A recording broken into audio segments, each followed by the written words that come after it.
Let's look at some core skills and what they are. So let's assume you are a judo coach. All right. And again, I'm using judo as the basis here. Okay. You could be a sambo coach or a jiu-jitsu coach or a submission grappling coach, whatever it may be. But we're going to use judo here as our basis. Okay. It's a good generic jumping off point. So you're a judo coach. Okay. And what's your goal? Are your students more recreational nature? Are you a club coach, which most of us are?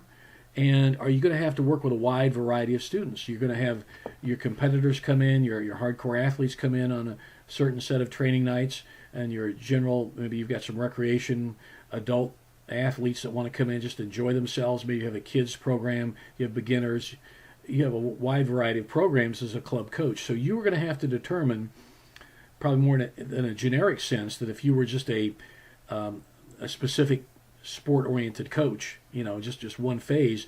So because you are running a club and you're a club coach, you're going to have a little more generic approach to what the core skills are. Okay. Well, here's what I've done for many years, because I've been in that situation, and although I'm kind of semi-retired from coaching, I'm still pretty much in that situation.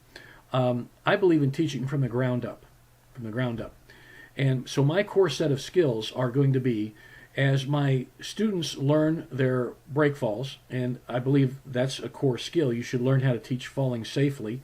All forms of physical education have to have some form of safety involved, and judo and sambo and the other martial arts certainly have that in ukemi, or the learning of falling safely. So while my students are learning to fall safely, I'm going to be teaching them from the ground up.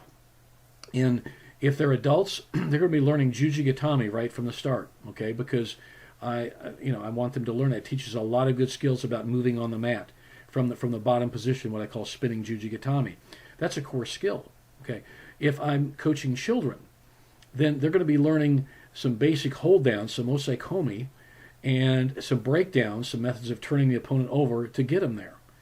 And all the while, they'll be learning the ukemi, or break falls, and they'll be learning the ground fighting skills that I'm teaching. And after that, depending on the age, after the adults, then we'll be moving on to maybe some breakdowns for chokes and that type of strangles and that type of thing. But I teach them from the ground up. Now, while they're doing that, as part of their warm-ups, I don't tell them, I kind of trick them into it. We do a lot of movement. We're doing a lot of movement. So again, I'm coaching judo here, okay? Whether I'm coaching sambo or jiu-jitsu, it doesn't matter. I'm going to be using that as my base model anyway, that movement. It's very important to teach movement right from the start. So while I'm teaching them their break falls, and while I'm teaching them from the ground up, and part of their warm-ups that we're going to be doing a lot of movement drills, a lot of footwork drills, a lot of posture drills, a lot of gripping and moving around the mat in a cooperative manner. Okay, that's going to be part of our warm-up. Now, again, warm-ups should be relevant to what you're doing on the mat. And so as part of our warm-ups, I'm also using this as a time for them to learn. So while they're moving around in some taisabaki drills or some footwork drills or different line movement drills, sideways or front and back, they're learning movement and they're learning good posture. I'm always emphasizing have good upright posture. Don't bend over. Where this isn't wrestling. These are grappling sports. So have good upright posture so you can attack and defend freely. So all the while, these are core skills. Okay, so we'll be working on some specific moves, throws in a while, but right now they have to prepare themselves to get to that level where they can throw more effectively. So after they've learned the core skill of some good break falls and again, working on the ground up, we move on into some throwing skills, some throwing techniques. Generally, depending on the age group, I like to teach either osotogari, the major outer reap, or a koshi hip wheel. Okay, depends on the group, how fast they're learning things. If the students that I'm working with are a little quicker in getting their skills, we generally go to koshi-garuma, the hip wheel first. Okay, the reason is because it teaches so much about throwing one human being over my body, over the other human being's body. So there's a lot of good movement there. So, and we can combine those as they get better at the koshi-garuma into doing some movement drills into it. But I teach it static at first, where they learn basic standing there, where they learn how to grip first, the kumikata, the form of gripping. Okay, hand on the lapel, hand on the sleeve. Jigoro Kano was a brilliant man, as you will hear me say often in this series of videos, and that he invented the kumikata, the standard way of gripping. It is a great invention. So be sure you teach that as a core skill, that they know how to grab each other initially. Later on, they'll learn how to grip fight and use different grips. But right now, they got to start from point A. This is point A. Okay, so it's a core skill, learning how to grip someone, their jacket. So no matter what the jacket wrestling or jacket grappling sport it is, this is an important core skill. So after they learn, we teach them that, and then we teach them how to break the balance, to fit in, grab around the neck, throw them over the hip. Okay, we do that as they keep getting better in a static position where they're just, I take a turn, you take a turn, we get at it. I teach to them in a progressive manner where they go from point A to point B to the point they can really throw each other skillfully. And all the while, they're learning some good breakfall skills because one guy's taking a fall, the other guy's taking a fall. But we don't get into too advanced throwing methodology yet. Now, if the group is a bit slower, then I will teach Osotogari because, as Major Adareep, that's generally an easier skill to impart, and I generally teach that to children as their first skill because, one, it's a really good self-defense throw, and so a lot of kids, we all sign up for Judo or Sambo, Jiu-jitsu, whatever it may be. A lot of reasons we sign up is self-defense, so it's a very good self-defense throw, but it also is a throw that is easier to teach to beginners who maybe aren't as athletic as maybe some of the other kids are. And I'm not saying that in a bad way. We're all different. So, gauge it to what you need to do. So a core skill is, look at the core skills. We looked at teaching from the ground up. While they're learning their ukemi, they're learning some good ground fighting, newaza skills, okay? And again, depending on the age level, all right? I don't teach the arm locks to children, but I will to adults initially. And as they get better at their jujigatami, I like jujigatami, we teach that. I think it teaches a lot of good things. And then we will, from there, I will teach them other ground fighting skills. But with children, we'll be teaching a basic hold down. It's usually the chest hold, munegatami, or kesagatami, the scarf hold, okay? And then while we're doing that, I will be teaching them how to break an opponent down, forearm near leg breakdown, to get to that move. And then we also teach the escape for that move. So they will be getting these core skills. Again, think of the wagon wheel, the spoke of the wagon wheel. I'm teaching, let's say, kesagatami, okay, as this core skill. We teach the basic skill. Then we teach how to put an opponent into it, a forearm near leg breakdown. Break him down, turn him over onto his back, apply the kesagatami, get them fluid at that. After they get that, it may not be in the same lesson. It may take several lessons. After they get that, they're still learning their break falls, remember. After they get that, move them where they can do a bridge and roll escape from kesagatami, a very active escape. It's not a passive escape. It's a very aggressive escape method. They need to know how to get out. So we've taught them the basic move, how to put somebody into it, and how to get out of it if they're put into it. So that's what I'm talking about, core skills here, okay? We're not talking about real advanced methodology of this or that. These are practical skills we want our students to learn. So, and again, it depends on your grappling sport or fighting sport. And like I said, the first drill is the spinning jujigatami, which is often what I do. It's the first move that we actually teach a new adult. Now the kids are different, but this is the first move we teach adults. So we work the jujigatami drill pretty thoroughly because this teaches more than just an arm lock. This teaches a lot of body mechanics and body movement, and teaches you how to move from the bottom quite a bit. Don't necessarily think of core skills as just beginning level skill or technique. Core skills are the core group of movements that you will be basing a lot of your teaching on.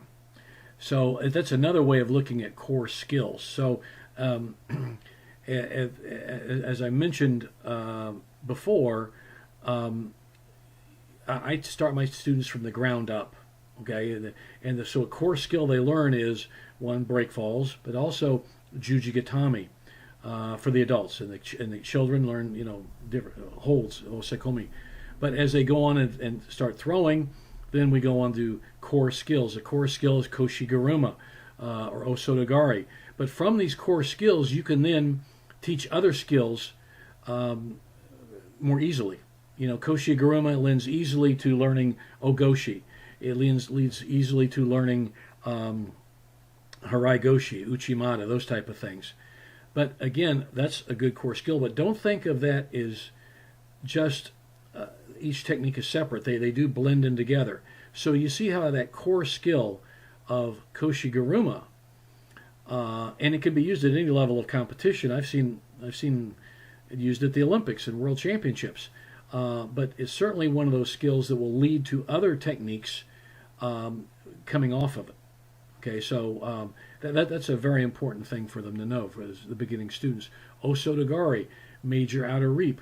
You're hooking and reaping that leg. You're teaching that hard reaping action, which is a wonderful skill to know. And as they learn the basic back step or step, straight line Osotogari, at least how I approach it, then we do crossbody Osotogari, which leads right into a crossbody Harai-Goshi, into Uchimata, and other throws like that. So these base skills, these I don't say just base skills, but core skills, lend to other skills piggybacking off of them. That you can teach these more advanced skills, what are considered more advanced skills, more easily.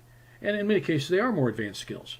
But you have to have a core. You have to have a basis. And again, I use the wagon wheel. Think of the wagon wheel. It has to have that hub in the middle with all those spokes coming out.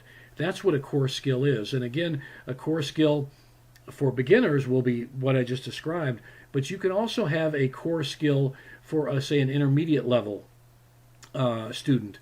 Let's say one thing I want of all my intermediate level students, a brown belt level, or in Sambo, be more of an intermediate type grappler, would be Okoriashi Barai, the send after or sliding foot sweep.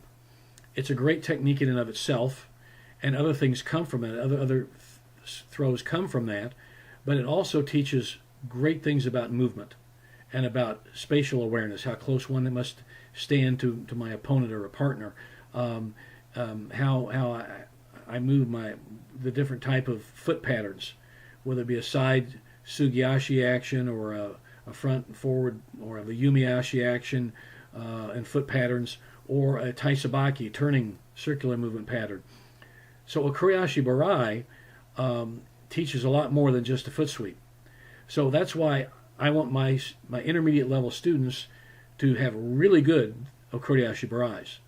And so that's a core skill that I set up very early in my coaching career, because I saw not only how it was a great technique for beating people in a judo or sambo tournament, but it's a great technique to teach other techniques from. From that sliding foot sweep, that send after foot sweep, then we teach more of the thigh sweeping techniques like we do in sambo. We're able to then teach very fluid movement, where we would you can teach your students how to use their feet, much like a boxer uses his feet or uses his hands for jabbing. You could set them up with a foot sweep into a bigger throw. So that's what I'm talking about, a core skill. That core skill lends itself very well to the transmission of the basic skill you want to impart, but it also takes it a step farther, where you can teach movement and throwing, or whatever. We're talking even ground fighting. You teach a core skill of ground fighting, like I mentioned, Jujigatami, the spinning Jujigatami. It teaches so much about movement from the bottom and movement on the mat, staying round and being very mobile, being good maneuverability. It teaches so much about that, not just the arm lock. So then you can lend on quickly to other skills based off that early spinning Jujigatami. So it doesn't matter if it's a stand-up situation like a throw or a ground fighting technique, whatever you base your core skills on, make sure that they are a core set of skills. It's the hub in that wagon wheel that you can send out the spindles, the spokes from, to other techniques, more advanced techniques,